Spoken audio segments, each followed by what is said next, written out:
we usually have a light? Oh, but it would enter, okay. Good evening. Good evening, good evening, hello. Benvenuto, bienvenidos, bonjour, I'm done. I am John Racanelli, and I'm the director of the Aquarium, and it is my great pleasure to welcome you here tonight to our Marjorie Lynn Bank lecture series. And I want to say a couple words before I introduce an important partner and friend of ours, and then eventually I'll get around to introducing our speaker. The Marjorie Lynn Bank lecture series has been going on here at the National Aquarium for quite a number of years. And many of you may know that Marjorie, and it was great talking to Brian who knew Marjorie. I only knew her by virtue of the fact that I was a young puppy of a diver reading Skin Diver and Ocean Realm and Underwater USA and seeing these great photos that she took. But she was a photojournalist, naturalist, explorer, diver, Baltimore bred, born and bred. Got interested in the undersea world at a young age, got certified at a very young age, and eventually traveled the world as a professional photojournalist. So it is highly apropos that, that one of those who has carried on that tradition in a very, very large way is going to be speaking to you tonight. Marjorie left the world all too soon, and in the 90s, and her family wonderfully endowed this great lecture series and has made it possible to continue this tradition. Now, this year, under the leadership of our new, well, I think we can still call Eric new at the job, Chief Conservation Officer Eric Schwab and his team, we've begun an important new partnership with the series, coupled with the National Marine Sanctuary Foundation and the NOAA's U.S. Marine Sanctuary, Office of Marine Sanctuaries, to focus on special places and their champions, and special ocean places and their champions. And one of those champions is going to be speaking with you tonight. And the purpose really is to give you a glimpse into the wonder under the water and also learn about contemporary ocean issues that we all face and that we know we need to respond to through the eyes and through the words and images of an incredible group of ocean experts like Brian. And you'll meet him soon if you can get me off the stage. So we kicked off the series last month with a friend and mentor and hero of many of ours, Dr. Sylvia Earle, who spoke about her hope spots, and Brian is going to carry on that tradition. How many people were here last month? How many people saw Sylvia? Oh, great. Okay, wonderful. Before I do, though, I'd like to first of all recognize our staff and volunteers. Many of our volunteers are here tonight. I love that. Bravo. We love you guys. Keep going.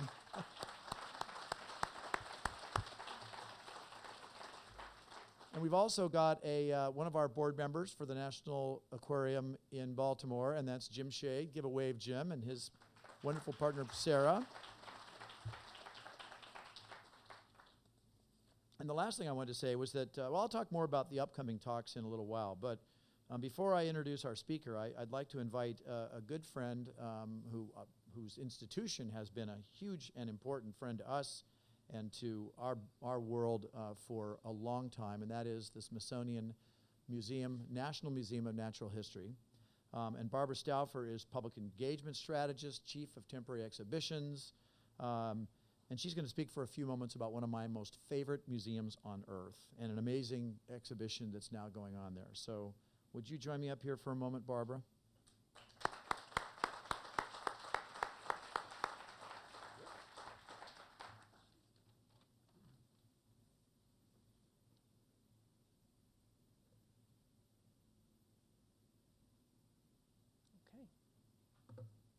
Hello. So thank you, John, and thank you to the National Aquarium for inviting me here and giving me a chance to just say a few words.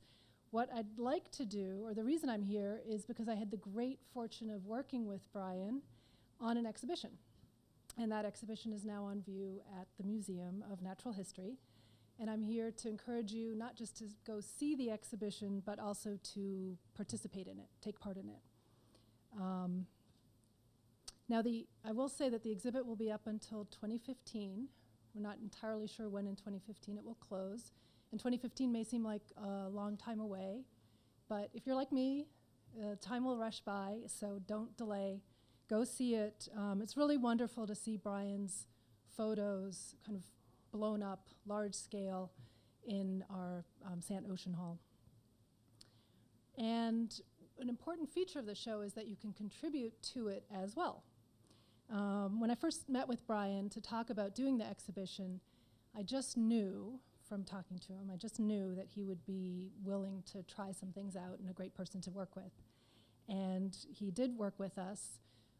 One section of the exhibition was kind of open to crowd curation, and so 5 photos in the Portraits of a Vanishing World section were selected by online and on-site visitors.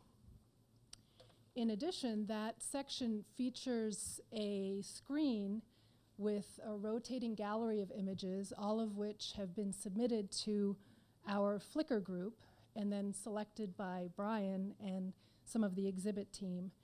And that process is still going on. Actually, let me make sure you have the information. The next selection from the Flickr group will be made in the next couple of months.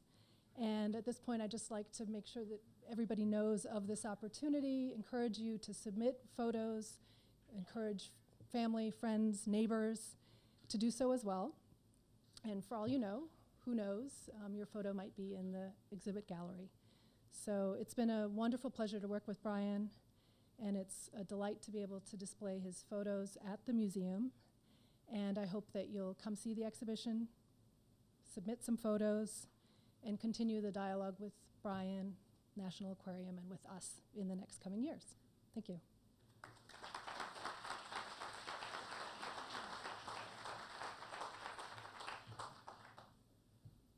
So I did insist that I would come back up to mention a couple of words about Brian, because it's funny. I think of him as a great photographer, but I also think of him as a dive buddy. And I reminded him a few minutes ago of the first time we actually met. It was, I think it was 2008 or 9.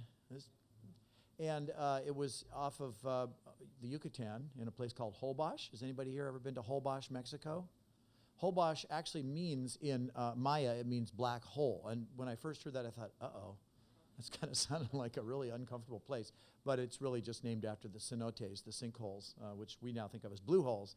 And that is a remarkable place on Earth where whale sharks aggregate to feed on fish larvae in huge, huge numbers. I mean, billions of fish larvae, which you don't see, and upwards of 275 whale sharks, which you do see, because these guys are the size of buses, and Brian will show you some incredible images of that. But the part that I think is the best anecdote about that is that I think the first time I saw him, I got in the water and swam over. It's all happening on the surface. These are 40-foot fish, harmless to people. They're feeding on tiny eggs. And there was Brian getting an incredible shot. Now, to get that incredible shot, he was floating in the water column right in front of this whale shark that was coming at him at about 4 or 5 knots with this mouth that's big enough to swim right into. And, you know, no teeth, just rakers, but it wouldn't go well if you ended up inside it. And I was floating there too, but then as the shark got about a boat length away, a shark length away, I started wheeling out of the picture. Not this guy. He stayed there until he got the shot and then did some, pirouette and 5 wheel kicks and like a matador dodged out of the way. But that was my first view of Brian. And of course, I give him a lot of grief because I think the guy's name was Rodolfo or something, was running the boat that we were on. And his job was to sort of spot the whale sharks and then let Brian know. But he just didn't get the words right. So he ended up renaming you Brian. So whenever I see Brian, I always say, Brian! Through his stunning photography, though, Brian has been an incredible advocate for the oceans. He is a strong supporter of and promoter of our national marine sanctuaries and marine reserves, hope spots all over the world. And he has witnessed both the hope and the risks, the dangers that these places face. I hope that you'll get to this fabulous Portraits of Planet Ocean at the Smithsonian, at the Natural History Museum. And with that, I'd like you to join me in a very warm Baltimore welcome for this great, great friend of the ocean, Brian Skerry.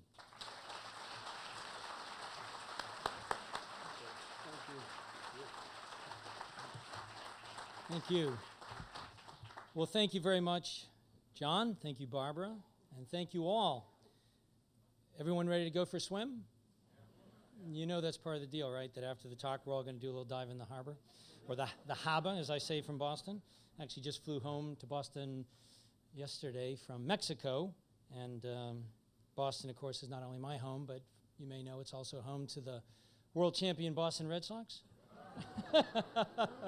Oh, yeah, yeah. I said that in Canada on a lecture once when the Bruins won the Stanley Cup, and I thought I was going to get killed. Anyway, well, it's a great pleasure to be back in Baltimore, and particularly at the National Aquarium. It's been a few years since I've been here, and you've done wonders with the place, John. It's really amazing, absolutely stunning. I'm sure most of you have seen all the exhibits and the new Indo-Pacific black-tip reef, but that was absolutely amazing when I got a little tour of that today. And just the amount of work that goes in to get something like that so perfect is incredible. It's truly like being there. But what I wanted to share with you this evening are some of my experiences in the sea through my work as a photojournalist, beginning with how I approach photography, the things that I think about when I head off on assignment, and then taking you with me on assignment and introducing you to some of the interesting characters I've met along the way.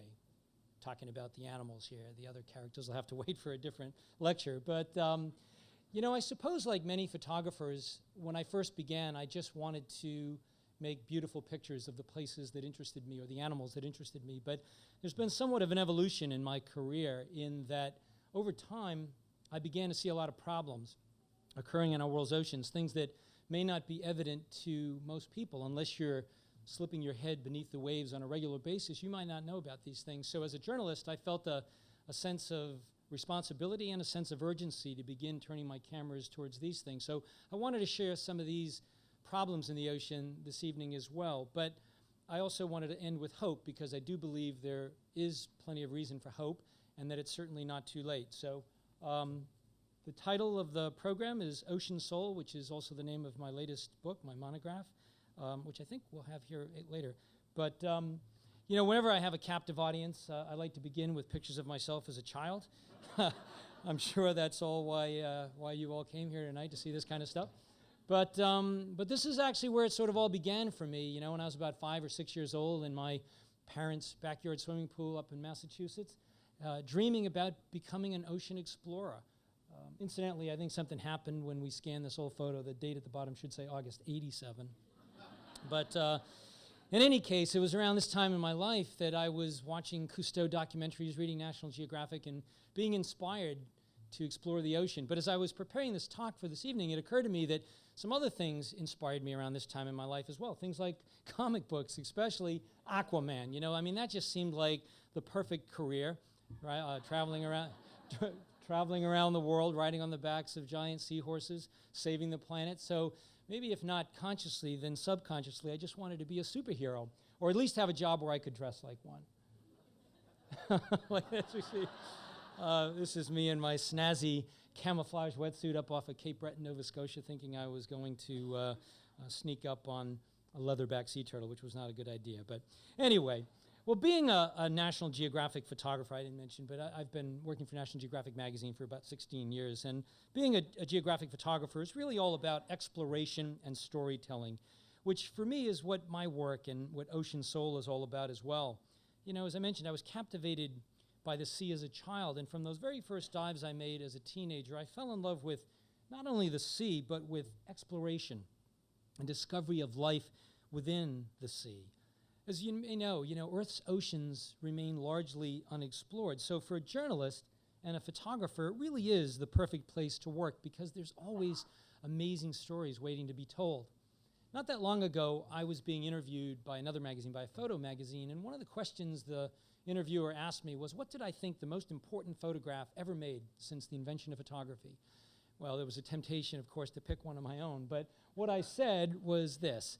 And I'm probably not the first person to say it, but it bears repeating. You know, when we first saw these pictures of Earth from space with the NASA astronauts in the 1960s, I think we realized that not only is our planet very beautiful, but that we very much live on a water world, a water planet. It's often been said that about 3/4 of the Earth's surface, about 72% is ocean, is water, and that's true. But I think an even more important statistic is that 98% of the biosphere, 98% of the livable, habitable planet where life can exist is water. So it's certainly in our best interest to learn more about this place and to protect it.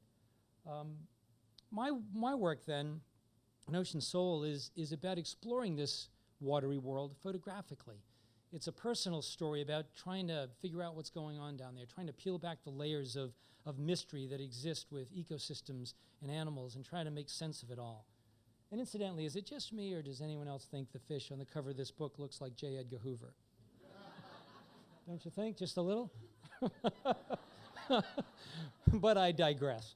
So, as I was saying, my work is about trying to figure out what's going on in the ocean and tell stories about that stuff. And, you know, I've had the pleasure, I've been very fortunate over my career to work with many great scientists along the way, and I've learned an awful lot from them over those years. This is a colleague of mine, Enrique Sala, hovering over a newly discovered species of coral that we found on an expedition out in the central South Pacific to a place called Kingman Reef. This had been previously undescribed to science. And, you know, it still sort of blows me away that we can go to places in relatively shallow water, this was about 60 feet, and still find new species. You know, I think for most scientists these days, or many scientists, the way that they figure out what's going on in the ocean is to capture fish and then tag them and then track their movements and try to figure out this grand oceanic puzzle. And I did a story for National Geographic several years ago where I lived on the bottom of the ocean in saturation. I lived inside the Aquarium habitat off Key Largo, Florida. And the science mission on this project was all about catching reef fish, anesthetizing them, as we see right here. They're giving them some anesthetic. And then once the animal was out, they would make a little incision and insert an electrical acoustic tag. They would suture them up and let them go, and that tag would essentially give us signals, like receiving an email from the fish. And you could figure out where the animal was moving, so that was a way to track the animals.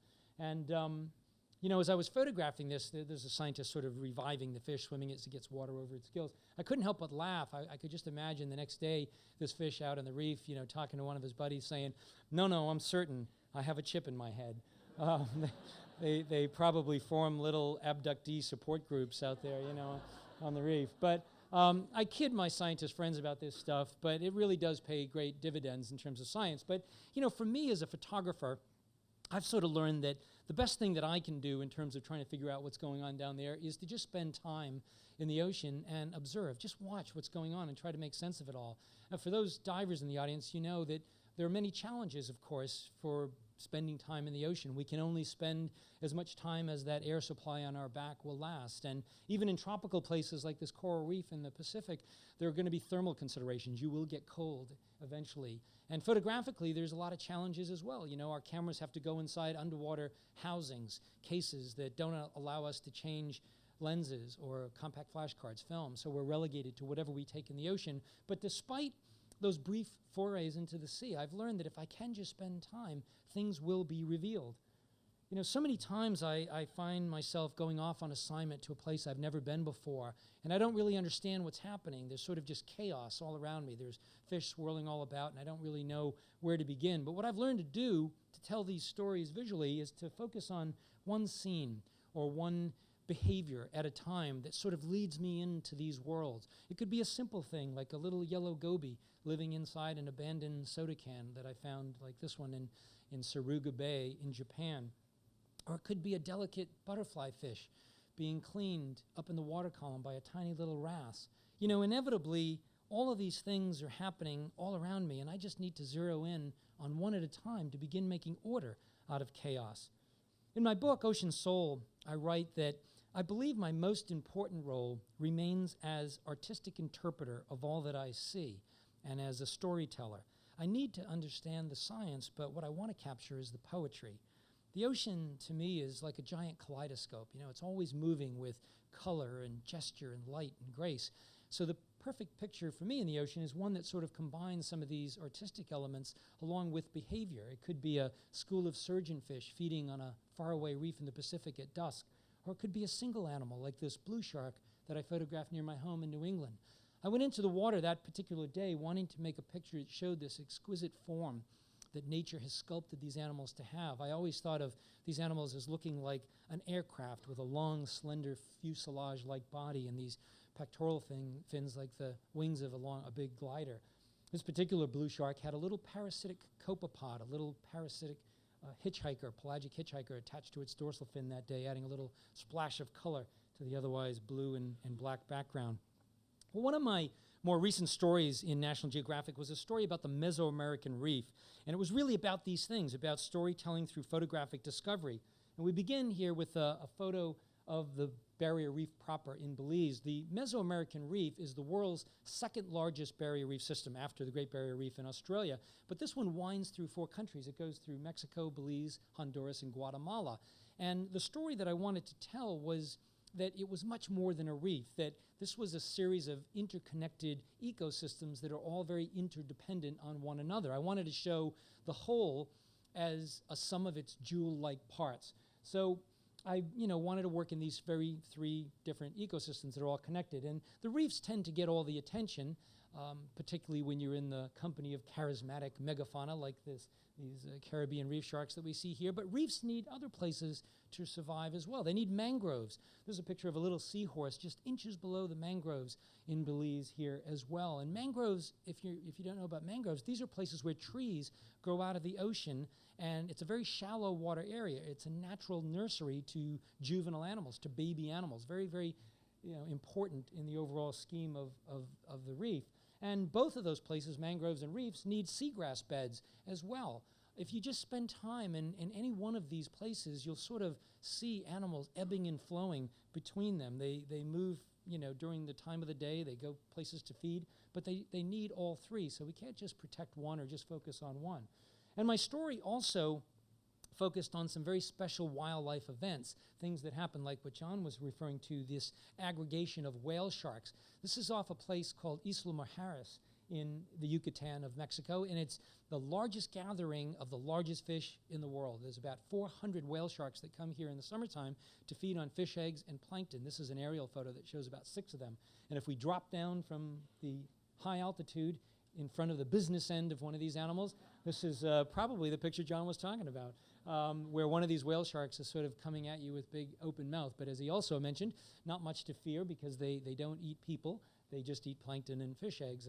There's a remora actually tempting fate there swimming inside the animal's mouth. So this was out in the blue water off Isla Mujeres, but as John mentioned, near Isla Holbox, where we were actually based, the water is greener and a little bit cooler, more temperate. But a very interesting backdrop, and I loved working in these waters too. This was a whale shark that had this sort of living wreath of bait fish around its head, and I made these pictures just by snorkeling, no scuba, but you have to do a lot of swimming to sort of get up in front of them. They don't appear to be moving that fast, but they certainly are. But it's not just the big guys that are interesting, it's the little guys too in a reef ecosystem like this. And that's what I wanted the story to show as well, that everything depends on each other, and that the little guys, like this little blenny that's poking its head out of some hard coral to feed, can be just as interesting as the biggest animals out there. I photographed all kinds of fish throughout the Mesoamerican reef. This was a school of black margate that I found hovering up in the water column one day. I was sort of inching my way closer, trying to get just close enough, and they sort of have an expression that seems to be saying, all right, Skerry, 1 inch closer and we're out of here. But I was able to get the picture and move on. And as you may also know, one of the real threats to the Caribbean, and particularly the Mesoamerican reef, has been the invasion of lionfish, which is a beautiful animal that has these toxic spines on its back. It's a beautiful animal that's native to the Pacific. Somehow it was introduced into the Atlantic, and it has exploded. And the problem is that it predates on the juvenile species of other animals, of other fish. It just eats them, the little fish. And there hasn't been a real solution to this problem. In some places they encourage divers to spear them, which has been effective. But overall, it hasn't really done much to control the population. But in Honduras, I was working with a shark biologist who had spent the last couple of years training the wild Caribbean reef sharks out there to acquire a taste for lionfish. We see one having a little lionfish lunch right here. He would spear them initially and get them to acquire this taste, and then over time they began to predate naturally. And in that area of Cordelia Banks, the lionfish population had gone down substantially. They were naturally predating on them out there. So pretty pretty interesting.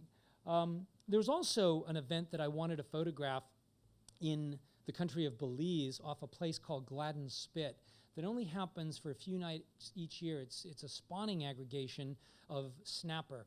And it's a very difficult thing to photograph because it happens around dusk when light levels are extremely low and the animals are very shiny. So my assistant produced a little video that will give some background information on that. So let's take a look at the video and you'll see what I mean. For just a few nights each spring, after the full moon, a type of fish called Kubera snapper aggregate at a very precise location along the coast of Belize in order to spawn. Sometime around sunset, they rise up in a massive column with as many as 10,000 fish, creating a living volcano, maybe 150 feet high. As they near the surface, they release their spawn and milt that form giant clouds, and while all this frenzy is happening, whale sharks move in to feed on the fish eggs. They know exactly when this is going to happen. How they know it, nobody knows, but they arrive at this precise location in an event that encompasses astronomy, biology, and oceanography. Photographically, it's a real challenge to capture because everything is moving so fast. The light levels are low and the fish are highly reflective. It's like trying to photograph fast-swimming mirrors. And as quickly as it all happens, it's over. And then again, it begins somewhere else, maybe 100 meters away, and there I am swimming through the water trying to capture it one more time. So my interest was in making a single still frame, a still photo that would somehow capture this frenzy of activity that's probably better seen on video. But after many nights of sort of dragging my butt onto the boat without any success, I was able to make a single picture that sort of did, translate to readers what was happening here. All those giant fish there, 90-pound, 100-pound snapper, the spawn and the milt, and some divers in the background for a little bit of scale. There's also a little side story that I thought I'd share with you about my time in Gladden Spit. Before I left to go out there, I was in the Galapagos on another trip, and there was the executive director of an NGO who was there. And when he heard that I was going to Gladden Spit to photograph this event, he said, oh, well, we're sending January Jones, the actress, who's a big shark conservationist, to do some swimming with whale sharks there to talk about advocacy for your whale sharks. He said, would you like to photograph January while you're there?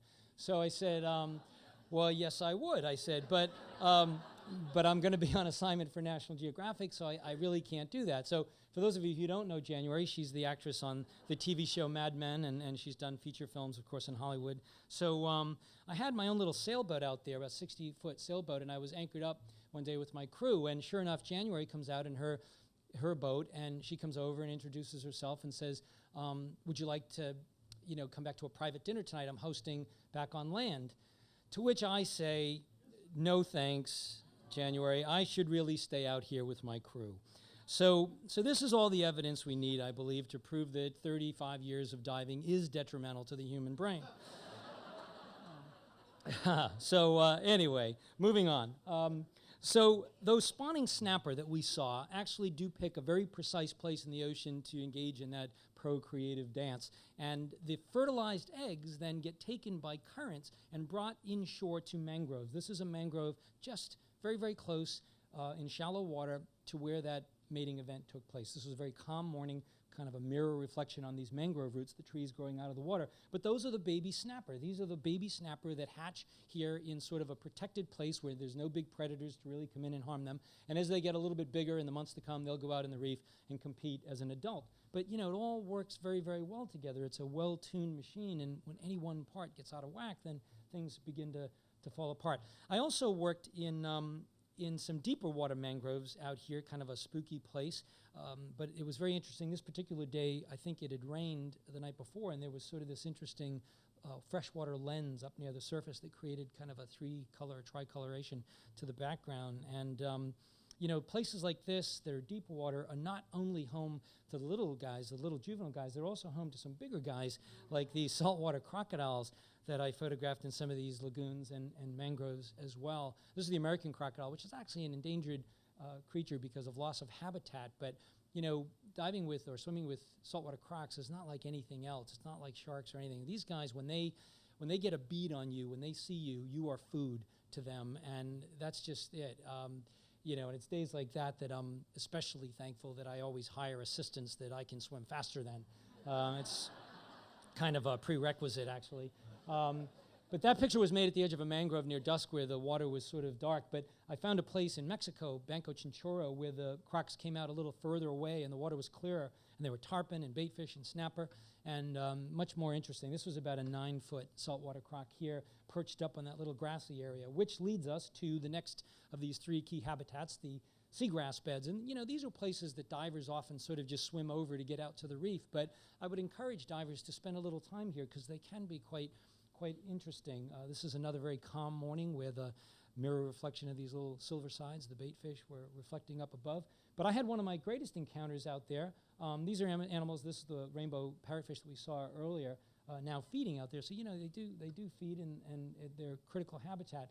But as I said, one of the best experiences I had was with some manatees. Now, I had photographed manatees. I did a children's book about manatees in Florida.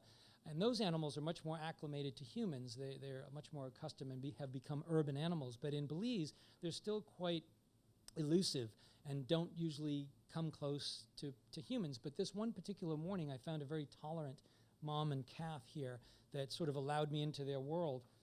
And it was, you know, obviously very privileged to be able to do this. Again, just using a mask, snorkel, and fin, no scuba. We see a nursing calf here, nursing for mom. They're about to settle down into the sand. And then as the mother was feeding, they feed on seagrass. They eat just the roots, so the blades drift up over her head. She was foraging furiously and, you know, created these big billowing clouds of mud while the calf was very tenderly perched on her back. Just a very tender moment. Again, out there, nobody around for miles in this very special place. But these are the stories that I think are important to tell and to show the value of these places.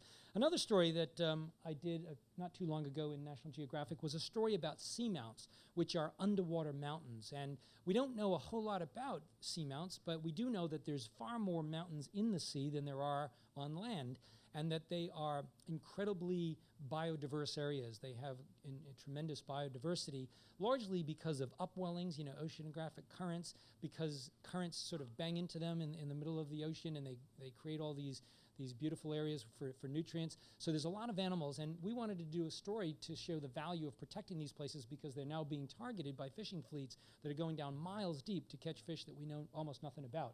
So I worked in 4 locations worldwide, but I just wanted to share a couple with you tonight. The first being off the coast, the Pacific coast of Costa Rica. We went to a seamount that had been really unexplored. I think Sylvia Earle made 1 or 2 dives there before we got there, and I think we did about 9.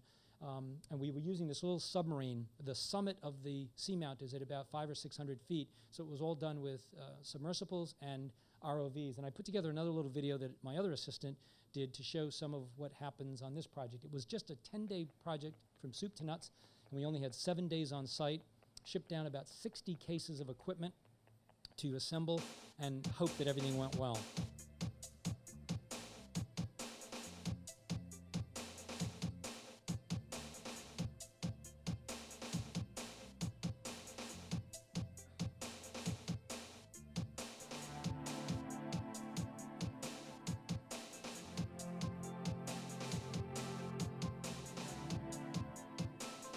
National Geographic built 2 deep sea cameras for me, one that we would mount on the outside of the submersible and one that we could use on some remote operated vehicles from the University of Connecticut. So this is in Punta Arenas, Costa Rica, sailing by the fishing fleet.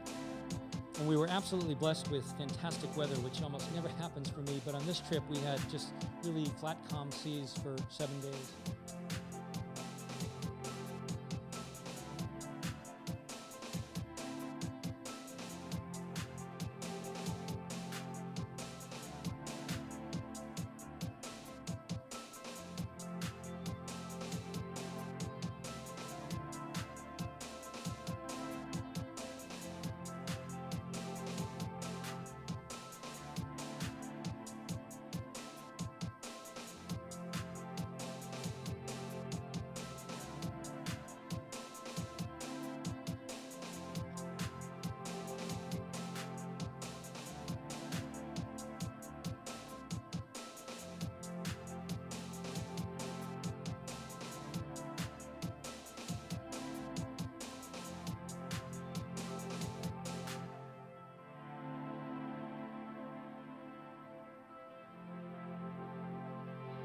Once you submerge yourself just below the surface, that hemisphere, that dome, sort of becomes invisible, and it's kind of like just not being in anything.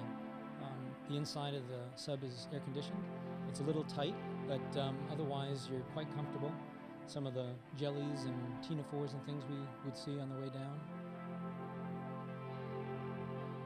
And then once you arrive on the bottom, it's a very lunar landscape, a very alien landscape that we just sort of hover over. That's the external camera there with the strobes on it that we had mounted on the outside. And we would just sort of fly over these landscapes looking and exploring.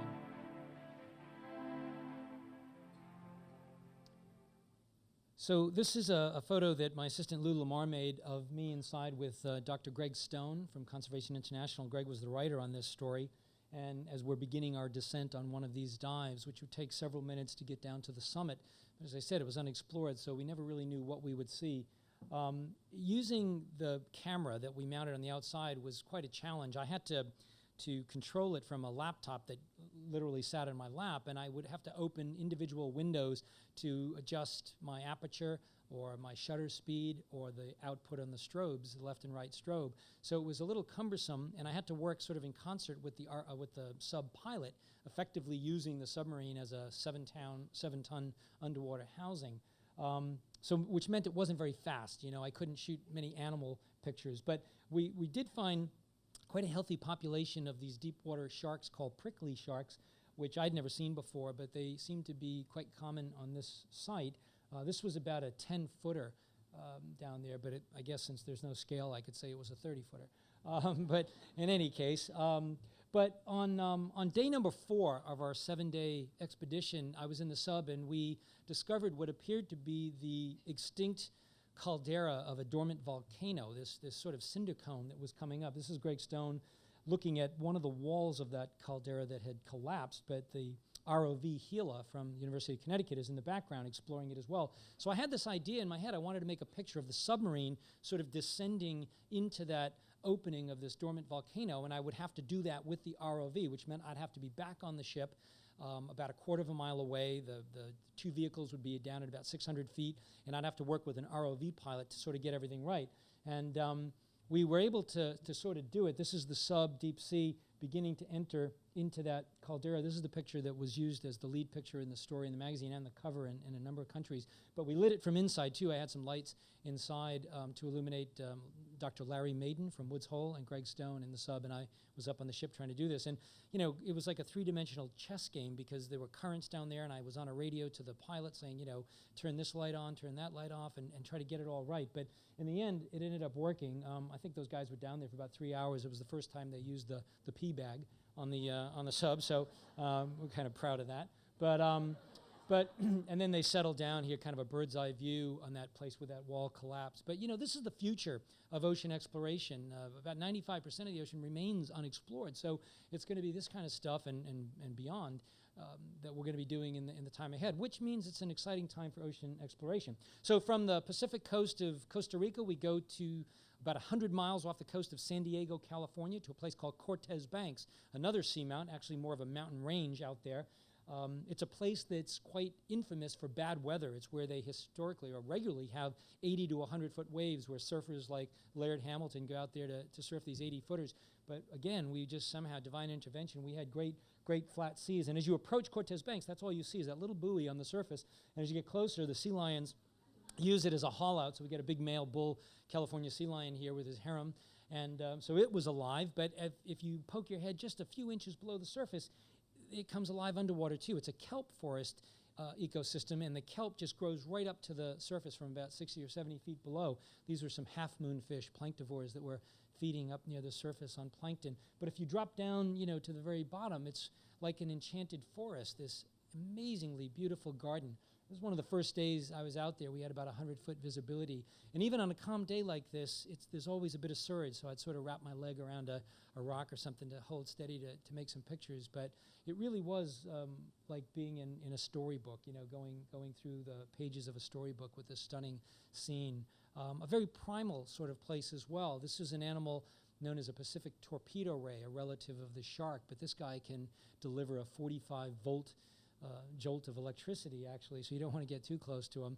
And some days I worked off in the deeper water with their bigger cousins, like the mako shark.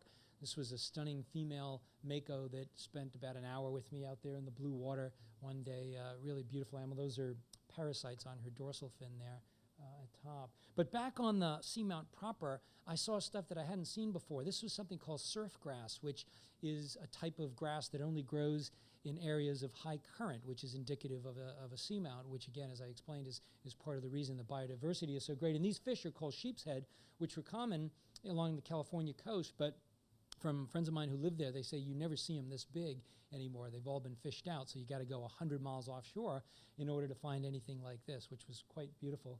And at the end of one of my last days, I was able to spend some time up in the kelp canopy with this beautiful little juvenile harbor seal that was a little standoffish at first, but then came over and was biting my fins and hugging my strobes and stuff, so he became sort of my buddy.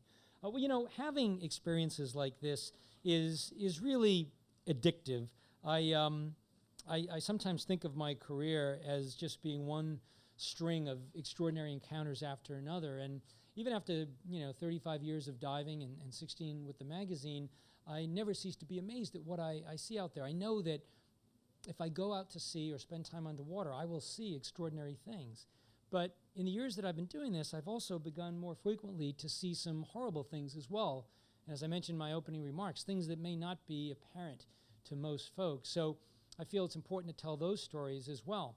One of the first sort of big natural history stories that I did for National Geographic, where I recognized the ability to include environmental themes within the broader context of a natural history coverage, was a story about harp seals. Now, harp seals are true Arctic animals. They spend most of their life in the Canadian Arctic, but for a few weeks each year in February and March, they migrate down to the Gulf of St. Lawrence, sort of near Newfoundland. And during those few weeks, they engage in courtship, in mating, and in pupping if the females had become pregnant from the year before. And all of that drama is played out against the backdrop of transient pack ice that moves with wind and tide. So that was the story that I initially wanted to tell. Just a brief glimpse of this life cycle, or this few weeks in their life cycle, annual cycle, that would show readers what was happening with these animals. And I looked at some photos that photographers had done of harp seals in the past on the surface, and I learned that they had done those by going out with a helicopter, landing on the ice, spending a few hours, and then having to be back before dark. So I had the idea to use a 65-foot steel-hulled crab fishing boat that we would use like an icebreaker to break through the ice, and I could live out there for weeks at a time and hopefully see interesting behaviors, things that I might not otherwise see in brief forays out there, like the harp seal kiss, where the mom will sniff her pup before each feeding to make sure she's feeding only her pup. And these animals have the second fastest weaning in the animal kingdom. They go from being completely helpless on day 1 to being what's known as a fat white coat on day 14. About 2 weeks, they're completely ready to go into the sea. Their mother pretty much begins to leave them alone at that point, and it's at that time they test out those flippers, making their first dives in the 28.5 degree water, very, very chilly water. They sort of bob up and down like a cork in the beginning, but pretty quickly they get the hang of it and begin to swim. And these were photos that had never been made before. This is a pup making its very first solo swim beneath the ice shelf as mom sort of proudly watches from the back there, like watching your kids ride their bike for the first time maybe. And I was happy with the way things were going, and I thought this was the story we wanted to tell. But as I got more involved in the story, I did it over 2 seasons, we realized, me and my editors, that we couldn't ignore 2 very large environmental issues if we were going to tell this story properly. And the first was that these animals continued to be hunted.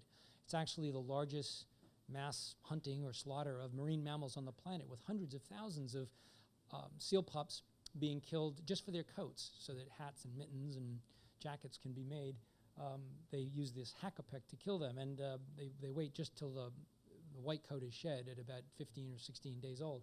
I became the first journalist in 17 years to get aboard one of these hunting boats. I was given some restrictions as to what I could shoot, but here you see one of the hunters dragging back one of those animals. And as disturbing as this is, and it is quite troubling, I think the bigger problem moving forward for these animals will be the loss of sea ice due to climate change. This is a photo I made from a helicopter looking at the Gulf of St. Lawrence during harp seal season, February and March. And even though we see a lot of ice in this picture, we see a lot of water as well. And the ice that is there is quite thin. And the problem is those pups need a stable platform from which to nurse from their moms. They only need 14 days, as I said. But if they don't get it, they can fall through the ice and they're not prepared and they'll die. And this image shows exactly that thing happening, where a pup that was only about 5 or 6 days old still had a little piece of the umbilical cord, that red thing on its belly, has fallen through this very slushy ice, and the mother is frantically pushing it back up to breathe and get back to stable purchase. So, in the time that I was up there, this is about 10 years ago or so, I saw a number of pups that didn't make it, and I saw a number that did, like this one here. But in more recent times, I've talked to researchers and read some papers that the ice conditions have gotten worse and worse, and there have been some years where there was no ice and the pup mortality rate had increased to 100%. So going forward, this is the kind of thing these animals are going to have to contend with. They may go extinct or they may adapt, I don't know. But those were the stories, or a story that I thought was important to tell in terms of what was happening in the ocean in regards to climate change. This became a cover story at National Geographic, and it received quite a bit of attention. And with that, I saw the ability to begin doing other stories as well. So sort of on the heels of the harp seal story, I proposed a story on something called the global fish crisis, which is really just the problem of overfishing, taking too many fish from the ocean.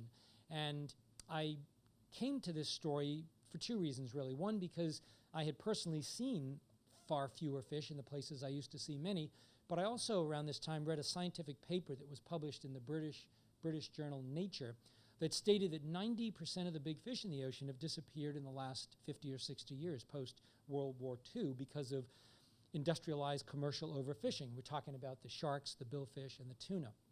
And when I read that, I said, 90% of the big fish in the ocean are gone. This is going to be headline news in every media outlet.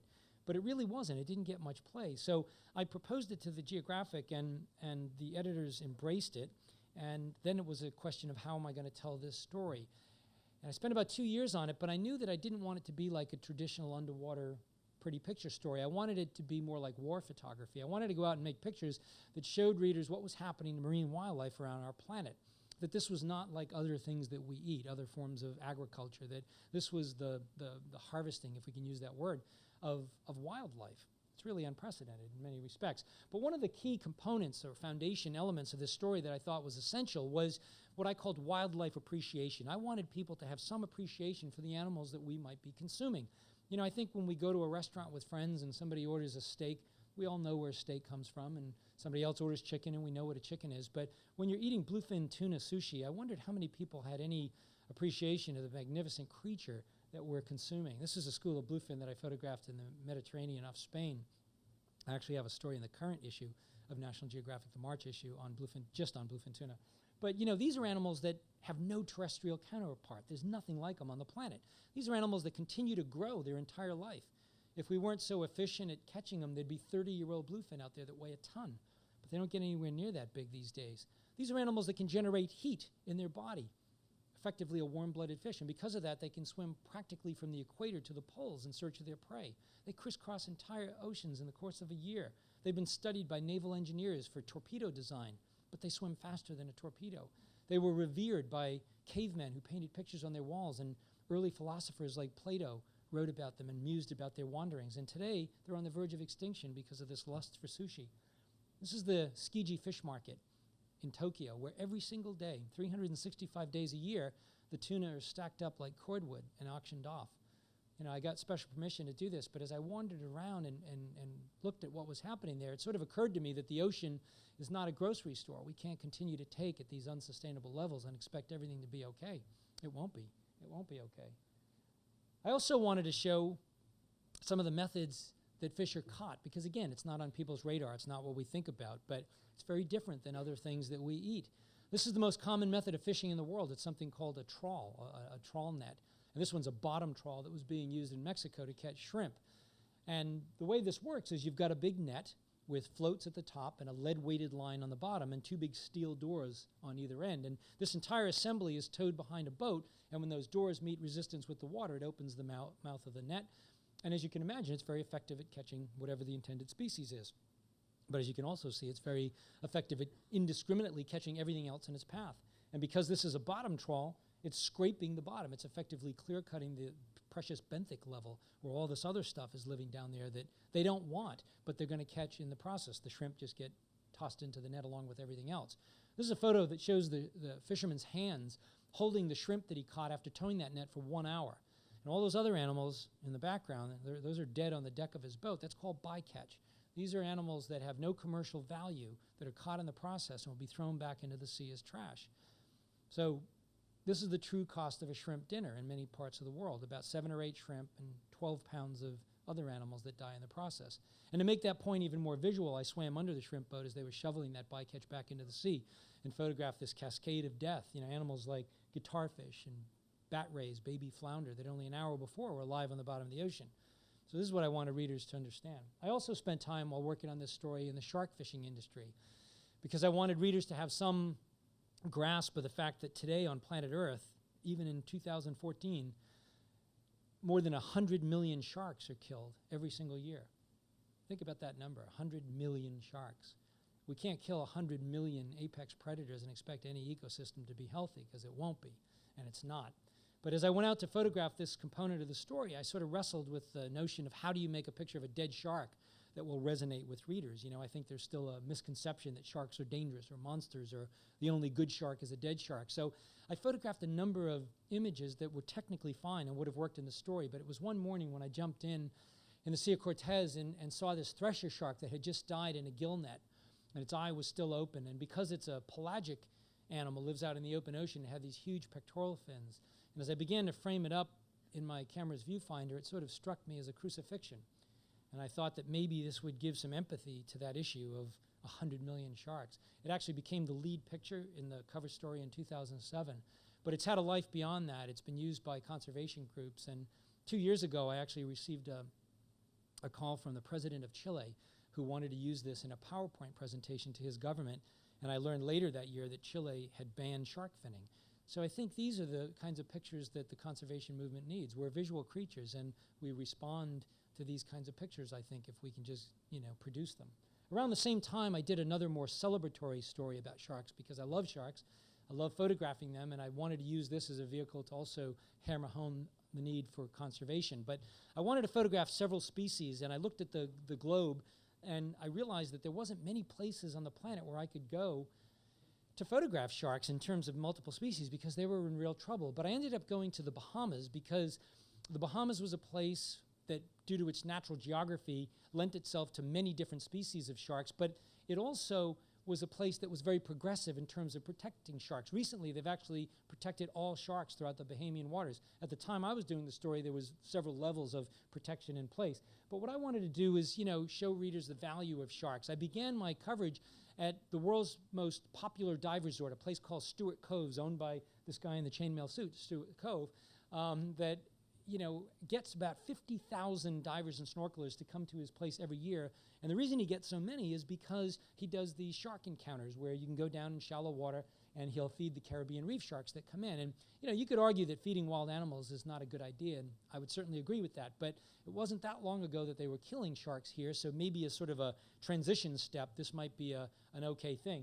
You know, photographically, it's a wonderful opportunity to get close to these Caribbean reef sharks that'll come right in and bounce their nose off your dome port. But as interesting as that was, I wanted to get further afield. I wanted to go out and photograph some of the more wild species that we hadn't seen in the magazine anyway very much, like the tiger shark. I'd spent nearly 20 years of my life trying to find a place where I could get pictures of tiger sharks with no success. But a friend of mine from Palm Beach, Florida, who runs a dive business, discovered a place that he calls Tiger Beach in the northern Bahamas, where on any given day you can find about a dozen or more of these big old tiger sharks. It's very shallow. It's only about 18 or 20 feet deep with turtle grass and white sand on the bottom. And the sharks will come in super close. This one coming in real close. Sometimes they get a little too close, like this one here. But still, it's, you know, the point of this picture, I think, is that this shark could have easily eaten my camera or eaten me, but he didn't, or she didn't. She was just sort of testing it and then moved on. And the truth is, I actually resist the temptation to make these kinds of scary pictures because I think it just perpetuates the myth of sharks as monsters, and that's not what I'm trying to do. And I was able to make an image this one day that was used in the story that I liked a lot better. There was this beautiful female tiger shark swimming over the bottom. She was about 12 feet long, and she had these 3 little silver barjacks swimming off her nose, this sort of symbiotic relationship, and she began to ascend up toward the surface. So I did the same thing and was getting closer and closer. You got to be close to get the picture, and, you know, it's always a little dicey. This is technically the most dangerous shark species in tropical waters, the second most dangerous after the great white. But when I got within about maybe 3 feet or so, she just sort of turned, and I was able to make this portrait where the fish created a shadow on her face, little fish tattoo there on her snout. But to me, it was a gentler, more respectful kind of image that just shows these animals not as a monster as they've been portrayed, but as just one very important part of the ecosystem in which they live. I also spent time with baby sharks in this story because you don't often see that part of the story, but it also is a critical part of the equation. I went to the island of Bimini to work with baby lemon sharks that spend the first 2 years of their lives in these mangrove nurseries. This is a picture of me that my assistant made of me just laying in these mangrove swamps with just a wetsuit and a mask and snorkel. It was about 110 degrees and very buggy, lots of mosquitoes. But I was waiting for them to build up their courage and come closer, and eventually, as I slipped my head beneath the surface, I was able to make pictures like this that show a baby lemon shark that's only about a foot long, swimming in about 12 inches deep water. Very important habitat. I learned after I left this place that some of these mangroves had been bulldozed so that a golf course could be made. And fortunately, not all of it, and they're trying to protect it now as a marine reserve. So hopefully that'll happen because it's the only critical shark habitat nursery like this for about 150 miles around. I also worked with the great hammerhead shark on this story, an animal that as recently as maybe 10 or 12 years ago there were no pictures of because they were so elusive. But the same friend of mine from Florida discovered a place in wintertime where we could predictably find great hammerheads. And at the time, this was the only place we could do it, and you have to go out in sort of the open water. And the weather was bad in the winter. So in 18 days that I spent trying to do this, I only had 2 days where the conditions were good enough. But this was a big male, about a 14-foot male, coming in just below the surface at sunset. And I was able to make this photo. But the truth of the matter is, these are animals, hammerheads in the Atlantic in general, have declined in population by about 89% in the last 20 or 30 years. We're losing them faster than we can learn about them. We don't know where these animals migrate to or from, where they mate, where they have their pups, and yet they're down 89%. I also worked with the oceanic white-tip shark, an animal that's considered the 4th most dangerous species if you pay attention to such lists, but it's an animal that's considered to be 98% in decline throughout most of its range worldwide. It's on the verge of extinction. At the time I did this story, I didn't know anybody who had seen one in the Bahamas in about 20 or 30 years, but we got some reports from sport fishermen down at a place called Cat Island who said that as they were reeling in yellowfin tuna on rod and reel, they said oceanic whitetips were stealing them off the line. So based sort of on that fishtail, I decided to charter the boat, and we went down for 16 days. And in 16 days, we only had one encounter. Turns out we were there at the wrong time of the year, and you can see more if you go at a different time now. But I brought along a shark cage because we weren't going to be on the bottom, and we needed some sort of point of refuge. This is Wes Pratt, a shark biologist from Mote Marine Lab in Florida. And obviously the biologist was smarter than the photographer because he was inside the cage. But the truth is, she was quite polite, as all the other sharks I've shown you here tonight were, and she just settled down into doing these big lazy circles and until the light levels left. Well, it was just a couple other stories that I wanted to share with you tonight briefly, and the first one is a story I did on right whales, R-I-G-H-T, right whales, which were named the right whales by the early whalers because they were considered the right whale to kill. They moved slow and they floated after they were dead. But essentially the story of right whales is this, that about 1 million years ago, there was one species of right whale on the planet. But as land masses moved around and oceans became isolated, they got separated too. And today we have essentially 2 main species. We have the southern right whale that you see here, and we have the North Atlantic right whale that you see here, mom and calf, that I photographed off of Florida. Both species were hunted to the brink of extinction back in the 1600s by those early whalers, but the southern right whale that we saw in the previous picture has rebounded much better. It's still considered endangered, but it's done much better in terms of its numbers because it lives in places further away from human industrialization. This animal, the North Atlantic right whale, which lives from the Bay of Fundy, Canada, to Florida, right along the eastern seaboard, right along here, has the dubious distinction of being the most endangered whale in the world. There's only about 400 or 500 of these because they are urban whales. They live very close to urbanization and have to contend with all those urban ills. Things like pollution that scientists believe is affecting their reproduction, and they get entangled in fishing gear and die because of that, or they get struck by ships and die because of that. This is a dead right whale that was being towed into Nova Scotia while I was up there working on this story. Whenever they find a dead right whale, they typically try to tow it in and do a necropsy to identify the cause of death, like an autopsy. This one, it was determined, was killed by blunt trauma or ship strike, and it's been said if we can save just 2 right whales a year, the populations will increase, but so far that hasn't really been happening. So to draw sort of a comparison to this beleaguered North Atlantic population, I went to the subantarctic of New Zealand, to a place called the Auckland Islands, to try to photograph a newly discovered species. This is me and my assistant on an 82-foot sailboat that we chartered from the main island of New Zealand on the South Island. But it was a very speculative trip because nobody had ever photographed these whales before. They had only been found a few years before, and I didn't know what the visibility would be like, if I could get close to the animals. It was really a roll of the dice. But we got very lucky, and from the moment I arrived, these animals were just super curious about me. They had never seen humans before, the researchers said, but they were all over me. I was diving alone with my dry suit. I didn't want my assistant or anybody else in the water because I was afraid we'd spook the animals, but right from the get-go, they were just super curious about me. Within a couple of days, I was making full-frame portraits of their soulful eyes. I should also mention that right whales have these white things on their head. They're actually born with rough patches of skin in about the same place that humans have hair. So top of their head, over their eyes, and on their chin, and they get occupied by barnacles and these little crabs called cyamids, which give them shape and color. It's how researchers identify individual animals. But photographically, this was just spectacular to be able to look into that eye that you knew was wondering what you were as well. On the days when the visibility wasn't so good, I would drop down deeper and try to make silhouette pictures. This is a male and female engaged in courtship, this beautiful giant ballet. I was careful to adjust the dry suit buoyancy. I didn't want to get between them. That would have been a very bad thing. But after a few days of making some images, I had this picture in my mind that I wanted to make of a human with a whale.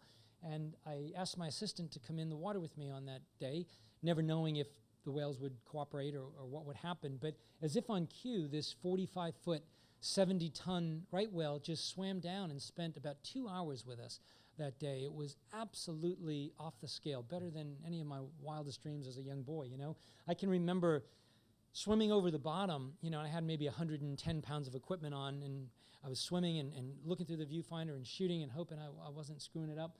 And eventually I needed to catch my breath, so I sort of knelt down in the sand and figured that whale would just leave me in its wake. But she actually turned and came back and looked at me with that big softball eye as if to say, I know you can't swim very well. I'll wait for you. And then, I sort of caught my breath and moved on. This is also, incidentally, a good moment to give you some insight as to what it's like to work for National Geographic magazine.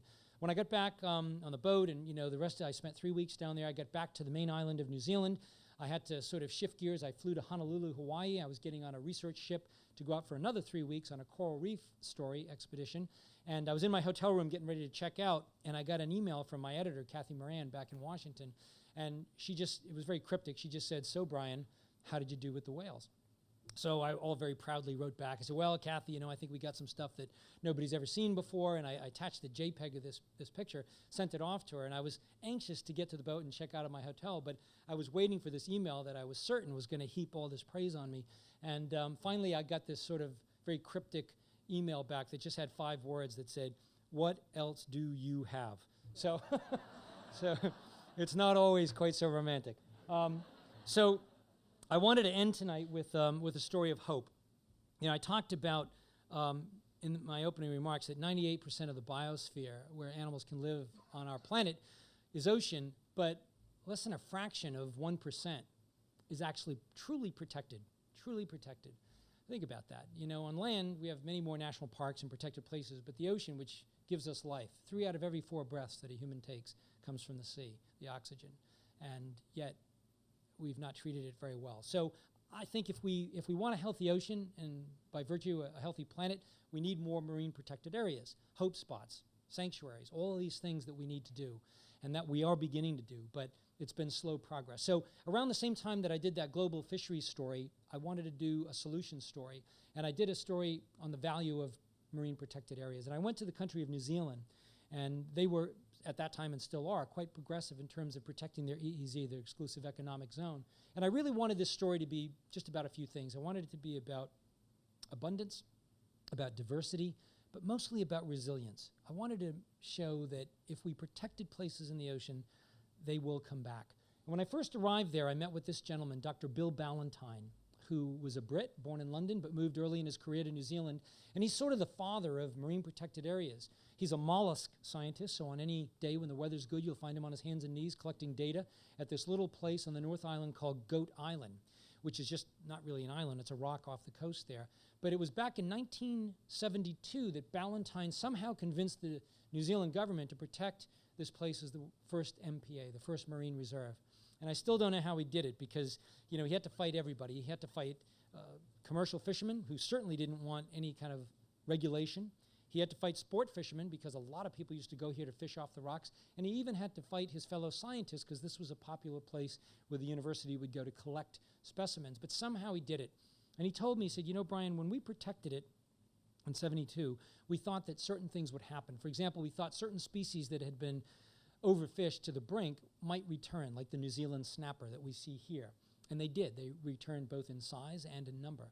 But he said other things happened that we couldn't predict. For example, the New Zealand snapper predates on sea urchins. It eats sea urchins. You see one with two in its mouth right here.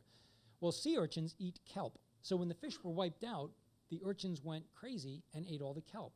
So all anyone ever saw when they looked in this part of New Zealand in shallow water, 20, 30 feet of water, all they saw was what they called urchin barrens, kinna barrens, just acres and acres of urchins covering the boulders. Well, when the fish came back because of protection and controlled the urchin population, lo and behold, you had the emergence of beautiful, lush, thick kelp forests in this place. This is probably how it looked 500 years ago, but nobody's around to tell us. So, the message is if we can create these places and protect them and leave them alone, they will restore themselves to a natural equilibrium, and then we can use that as a baseline for conservation elsewhere. We can measure other places based on what we know in these protected places, which is critical. But what I found is, not only the marine life returned, but people returned as well. These were two brothers whose mom and dad had driven them from Auckland that day, more than an hour's drive to come here, and they had passed by much more beautiful beaches, white sandy beaches on the way, but they came here because there was something to see. It's not rocket science. We need that connection with nature, and if you create these places and they come back, people will come.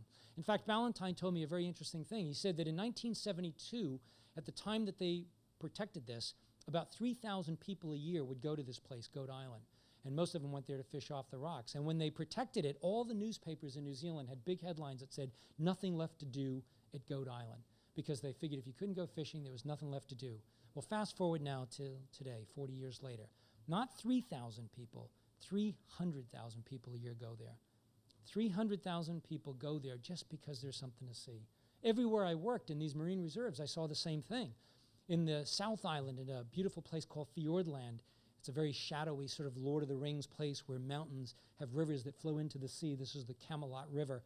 And that river is stained with tannin from all the vegetable matter up in the bush, and it creates a unique ecosystem in the ocean where a permanent layer about 25 feet thick of tannin-stained freshwater sits on top of the ocean and blocks out a lot of the sunlight. So you get the emergence of deep water animals, things like black coral that actually looks white when it's alive, and it looks like a tree, but it's an animal. These are animals, black coral, that you would normally find in the deep water, but this picture was made about 30 feet of water, 30 or 40 feet looking straight up, because they're tricked into thinking it's deep because of that layer.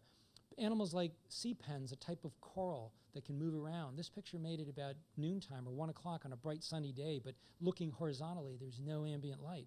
Very fragile world, but very beautiful, like a china closet that has been protected and is stunning because of that. Everywhere that I looked, I played peekaboo with baby fur seals and fronds of kelp, and went to the North Island where the water's a little warmer and bluer, and swam with giant stingrays and underwater canyons. Every level of the ecosystem was doing well. Tiny little nudibranchs, these snails without shells that crawl over encrusting sponges I saw, and animals like a leather jacket, a type of triggerfish that plays a vital role as well. This animal grazes on the bottom and creates bare spots so that new life can take hold. That's what I saw, that everything needs to be protected as a whole. I wanted to end with, or not end, but get close to ending with one of these pictures that I call my primal ocean photograph. And this picture was made on a very stormy day in New Zealand when the boat captain didn't actually want to go out. But I had this image in mind, and I sort of convinced him to take me out, because the day before, I had tea with an old-time Kiwi diver, an old-time New Zealand diver named Wade Doak, who was diving in this particular place, the Poor Knights Island, back in the 1950s and 60s, and was still diving today. And over tea, he told me that he believed that the marine life and the overall ecosystem was healthier today than it was in the 1950s or 1960s when he started diving there. And as I left him that day and was preparing my equipment for the next day's dive, it sort of dawned on me that I couldn't think of any place else I'd ever been in the world where somebody has said that. You know, everywhere I go, people say, you should have been here 10 years ago. The corals were better. There were more sharks. There were more fish, 20 years ago. But here was a place that was better today than it was in the 1950s simply because they protected it in the 1980s. So the message is clear, that nature is resilient and tolerant to a point, but we must see and we must act. So in closing, we step away and once again see our planet from a distance, knowing that all these things are happening down there in the blue parts and so much more. In the final paragraph of my book, Ocean Soul, I say the following. We are all connected to the sea and tied to her fate. The wounds suffered by Earth's oceans are not fatal. We can still turn the tide of past harm into a groundswell of future protection.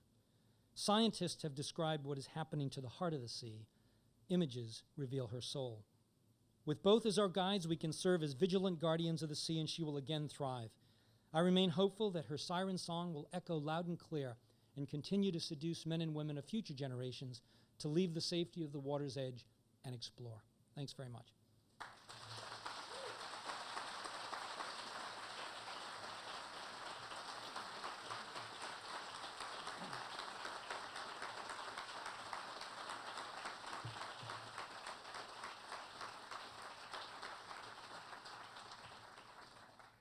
I don't know what the plan is. I'm happy to entertain questions if there are questions.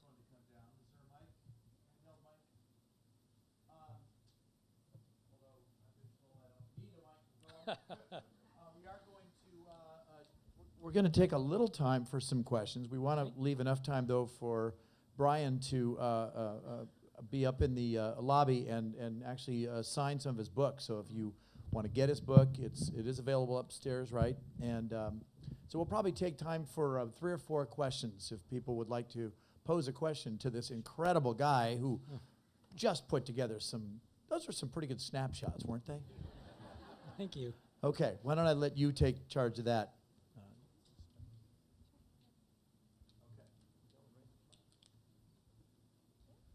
I believe there's a underwater national park off Hawaii. Have you dived there? So the question was, have I dived in an underwater national park off Hawaii? I'm only aware of the Northwest Hawaiian Islands, which has been protected as a marine reserve, and I have not yet dived there, but I'm starting a new story about tiger sharks, and I hope to be up there in a place called French Frigate Shoals within the next year or so. But I've talked to people who've been up there, and it's quite spectacular, yeah. Who in the room knows what the Hawaiian name is for this place? Come on, we've got to have somebody just shout it out. Beautiful, all right. Way to go. The rest of us just call it Papa. Papa.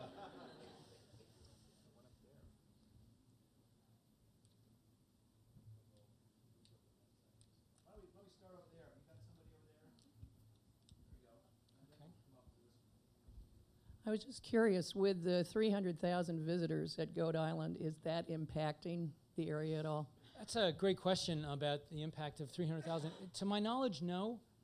It's all very sort of benign in the sense that they're not seem to be doing any damage. They actually have set up little stands where people can rent masks and fins and snorkels, and a number of people do that. But in the time that I spent there, I saw much more people on land just standing on the rocks looking over the side, because you can see fish right there, just sort of swirling about and schooling around. So I don't know what percentage actually go in, but there were a lot of kids in the water, but yeah, everything seemed to be pretty good. The fish were pretty friendly, they weren't like scared of people, yeah.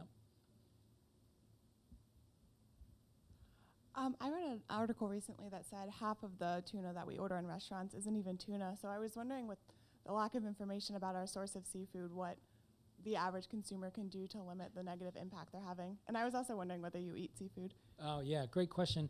Well, I actually love seafood, but I don't eat very much because of environmental reasons. I don't eat tuna. I love it, but I don't. If I was on a boat somewhere in the Pacific and somebody hand-lined a yellowfin or something and cooked it up I wouldn't be opposed to that. But I try not to support, that sort of industrialization level, because I think it's just out of whack. I remember meeting, when I worked in that Global Fish Story years ago, I met with the director of the Intertropical Pacific Tuna Organization or whatever, which was a 14 nation organization. And it didn't really have any teeth. They couldn't enforce things, but they could set guidelines.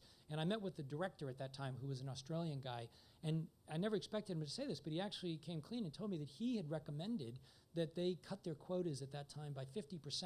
This was back in like 2005. So he was proposing that they cut them 50%, which was, probably means they should have cut them 100%, right? But that, and even then they rejected that. So I don't want to encourage that. So I do eat some things, certain shellfish are good.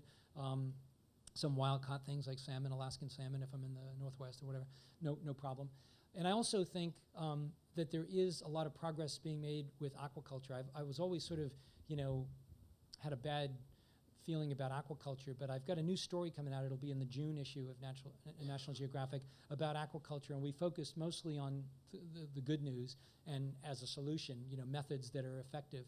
And I learned a lot, and I do think it's a good thing. But that leads me to your other part of the question, which is truth in what you're buying and labeling. And I think that's the real problem, is that in this country and pretty much everywhere, you don't have truthful labeling, as far as I know, is best that I can tell, and you don't know what you're getting. So, for example, I photographed this company in Panama that raises cobia, which is a sushi-grade whitefish, really good fish. And it's a New York guy. He started the company when he was 25 years old. He's in Panama. He's got them growing in these big open ocean pens, a lot of current flow, so the waste gets distributed. It's not, pollutive to the environment. The feed conversion ratio, what he feeds them, is very good. He's trying to augment protein, soy protein for, carnivorous fish protein, things like that. So he's trying to do the right thing. And there's other companies that are raising cobia, same fish, in Southeast Asia. They're mowing down mangroves. They're growing them in, these little pools and chemicals and everything. And theirs will be cheaper than his just by virtue. And yet I don't know that when you see it in a grocery store, if you see it in a grocery store, you can tell. So with the tuna issue, maybe. I mean, I know that for years things like scallops were skate wing, and there was always lots of games being played. So I really think that this is an area that needs a lot of work, certainly by legislators in this government in the U.S. to sort of crack down, because I think you can educate yourself, you can get seafood watch cards, you can come to the aquarium here and learn about things and read, but unless you can see accurately what you're buying, then it's going to be difficult. So do the best you can. I mean, that's all we all can do, but it is difficult. Let me offer a little hope on that. Right here in Maryland, we have actually got a bill going through the State House right now. It's been passed by the House. It's being taken up by the Senate. And it is a truth in seafood labeling law. If we can do it, I think we'll be the first state actually to do it. Hawaii's got it in some counties. And the whole idea is that it would require that the source of the fish itself is identified, the country of origin.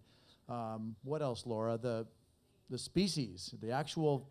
They have to say it, and there's an enforcement regimen so that you get in trouble if you do mislabel, because this whole notion of seafood fraud is huge. So. Well, that would be the solution, and then hopefully it'll start other states doing the same. Absolutely, we need it. Yeah. We do. Time for 2 more questions, I think. So why don't we get one back over there, and then we'll pick one over here, or maybe in the middle. What do you shoot with primarily?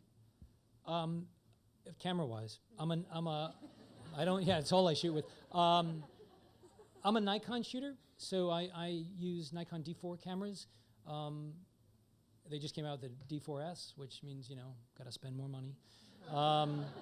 My underwater housings are from an Austrian-made company called Subal. So Subal and those. And then, I take down lights, strobes and so forth to bring back some color. So, yeah. Are you a photographer? Yeah, okay. Well, I mean, most cameras are really good these days. But I've just been a Nikon shooter for many years, and I really like what they do. Yeah. You talked a lot about your encounters with various sharks. You had tiger sharks and whale sharks. My question was, have you ever had, or are you planning to have encounters with great whites? Yes, the question was about, have I encountered great whites? Yeah, I have. I've dived with great whites in Australia and Mexico, Guadalupe. I actually opened that place up with my friend Howard Hall years ago. Nobody was going there. We started doing some trips on our own, and then it caught on. And then I've been in California off Ana Nuevo with them as well. But interestingly, yes, I am beginning 4 new stories for National Geographic about sharks. It's rather unprecedented.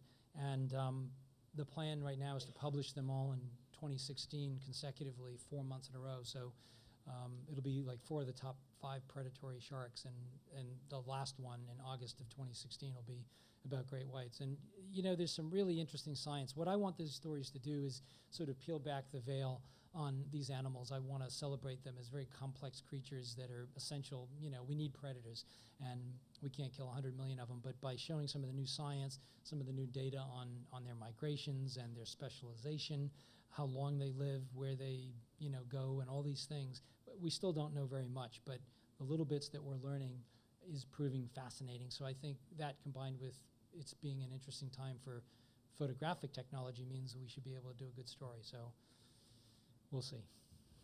Thank you. Ladies and gentlemen, join me again in thanking Brian for an incredible Thank you very talk. much.